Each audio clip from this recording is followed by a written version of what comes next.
हाय friends अंदरिकी नमस्ते welcome to my kitchen Tiana's kitchen Telugu. ఈ రోజు రెసిపీ చాలా స్పైసీగా తినాలనిపిస్తుందండి। ఇక్కడ బాగా చలి ఎక్కువగా ఉంది। దోసకాయ కూడా విజయవాడ నుంచి వచ్చేసినాయి। ఇంకా దోసకాయ రోటి పచ్చడి తయారు చేసే విధానం షేర్ చేయబోతున్నాను। చాలా అంటే చాలా టేస్ట్గా ఉంటుందండి। ఈ దోసకాయ రోటి పచ్చడిలో టమాటా వేయకుండా రోటి పచ్చడి అండి। చాలా మిక్సీలో వేసుకుంటే అదొక రకమైన టేస్ట్। మీకు రోటి పచ్చడి చేసుకుంటే రోటి పచ్చడి చాలా టేస్ట్గా ఉంటుందండి। రండి ఈ రోటి పచ్చడి ఎలా తయారు చేయాలో చూపించేస్తాను। దానికి ఏమేమి కావాలో ముందు తయారు చేసే విధానం ఏంటి అనేది చూసారు। వీడియోలోకి వెళ్ళే ముందు ఇప్పుడు వరకు కూడా నా ఛానల్ని సబ్స్క్రైబ్ చేయని వాళ్ళు ప్లీజ్ సబ్స్క్రైబ్ చేసుకోండి। రండి ఇది ఎలా తయారు చేయాలో చూసేద్దాం। హాయ్ ఫ్రెండ్స్, ముందుగా దోసకాయ పచ్చడి తయారు చేసుకోవడానికి కావాల్సిన ఐటమ్స్ ఇక్కడ నేను ఒక్క దోసకాయ తీసుకున్నానండి, బిగ్ సైజు। ముందుగా మనం దోసకాయ పైన చెక్కు తీసేసుకొని బాగా చిన్న చిన్న పీసెస్గా కట్ చేసుకోవాలి। అందుకని ముందుగా ఈ దోసకాయ కట్ చేసే ముందు చేసి చూసుకొని చిన్న చిన్న పీసెస్గా కట్ చేసుకోండి। అలాగే ఇక్కడ కావాల్సిన ఐటమ్స్ కొద్దిగా కొత్తిమీర, అలాగే పచ్చిమిర్చి।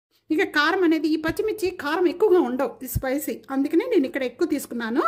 అలాగే కొద్దిగా చింతపండు అండి, దీన్ని వాటర్లో వేసేసి ఇలాగ పెట్టేసుకుంటే బాగుంటుంది।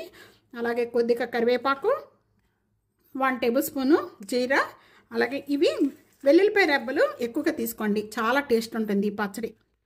మనం మళ్ళీ తాలింపులోకి కావాల్సినవి చూద్దాము। ఈ విధంగా చిన్న చిన్న పీసెస్ కట్ చేసుకోవాలండి। దోసకాయ పచ్చడి తయారు చేసుకోవడానికి ఇక్కడ నేను ప్యాన్లో అంతే, ఇంకేమి వేయించుకొని అవసరం లేదు। ఈ ఆయిల్ అనేది బాగా కాగిపోయిన వెంటనే ఇప్పుడు మనం తీసుకున్న పచ్చిమిర్చి అన్ని కూడా సగానికి ఇలా కట్ చేసి వేసుకోవాలండి। పైకి ఎగురుతూ ఉంటాయి, మీడియం ఫ్లేమ్లో పెట్టేసేసుకొని పచ్చిమిర్చి వేయించేసుకోండి। ఇక్కడ ఆయిల్లో పచ్చిమిర్చి వేసిన వెంటనే కూడా మూత పెట్టేద్దాం। కొద్దిగా ఇలాగ వేగుతూ ఉండగానే ఒక రెమ్మ కరివేపాకు యాడ్ చేసేస్తున్నానండి। దీంట్లోని కరివేపాకు కూడా బాగుంటుంది, దాని ఫ్లేవర్ చాలా బాగుంటుంది కరివేపాకు। అలాగే కొద్దిగా కొత్తిమీర కూడా చిన్న చిన్న పీసెస్ కట్ చేసేసుకొని వేసేసుకుంటాం। 1 టేబుల్ స్పూన్ జీరా కూడా వేసేస్తున్నాను। అలాగే వెల్లుల్లిపాయ రెబ్బలు, చింతపండు పెట్టుకున్నాము, ఇది కూడా వేసేస్తున్నాను। బాగా వేగాలండి, వేగితే అంత బాగుంటుంది పచ్చడి, చాలా బాగుంటుంది। ఇప్పుడు ఓపెన్ చేద్దాం। ఈ విధంగా వేగిపోతే చాలు, ఇంకా నేను స్టవ్ బంద్ చేసేస్తున్నాను। ఇంకా ఇవి బాగా చల్లారాలండి, చల్లారైన తర్వాత పచ్చడి నూరుకుందాం। రోట్లో పచ్చడి చేస్తున్నాను ఈరోజు, ఇది ఆన్లైన్ నుంచి బుక్ చేసుకున్నామండి। ఇదిగోండి ఇప్పుడు ఇదంతా కూడా మనం వేయించుకునేవన్నీ కూడా బాగా చల్లారిపోయాయి। చల్లారిపోయిన వెంటనే కూడా దీంట్లో వేసేస్తున్నాను, రోట్లో వేసేస్తున్నాను। ఇవి ఎక్కువగా కారం ఉండవండి ఈ పచ్చిమిర్చి, అందుకని నేను ఎక్కువ తీసుకున్నాను। మీరు స్పైసీ ఎంత కావాలో దాన్ని బట్టి తీసుకోండి। కల్లుప్పు కూడా వేసేసి నూరుతున్నాను। టేస్ట్ సరిపడా కల్లుప్పు నేను 1 టేబుల్ స్పూన్ వేసానండి। ఇదంతా కూడా బాగా మెత్తగా నూరుకోవాలి। ఇలా నూరుకున్న వెంటనే కూడా ఇప్పుడు మనం దోసకాయ ముక్కలన్నీ కూడా ఒక హాఫ్ వేసుకొని నూరుకోవాలండి, వీటితో పాటు మొత్తం వేయొద్దు।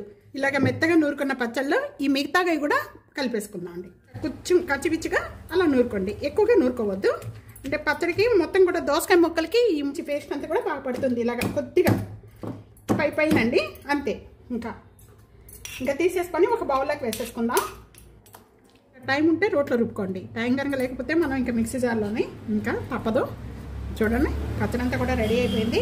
ఇది చూస్తుంటేనే నీళ్ళు కారిపోతున్నాయండి, అసలుకి ఎప్పుడెప్పుడు తినేయాలని అనిపించేస్తుంది నాకు। పచ్చడి చేస్తే చాలా బాగుంటాయి అన్నీ, అసలుకి ఇంకేమి ఎంచుకోనక్కర్లేదు। ఈ ఒక్క రైస్తో మొత్తం కూడా ఒడియాలు వేసేసుకొని తినేవచ్చు, అంత టేస్ట్గా ఉంటుంది। ఇప్పుడు దీన్ని తాను పెట్టుకునే విధానం చూద్దాం। టేబుల్ స్పూన్ ఆయిల్ వేస్తున్నాను, అయిపోయిన వెంటనే 1/4 టేబుల్ స్పూన్ మెంతులు వేస్తున్నాను। జీరా, ఆవాలు, మినపప్పు, మీకు కావాలి అనుకుంటే శనగపప్పు కూడా వేసుకోండి, నేను శనగపప్పు వేయను। ఉండగానే వెల్లుల్లిపాయ రెబ్బలు, ఇంకా ఎండుమిర్చి।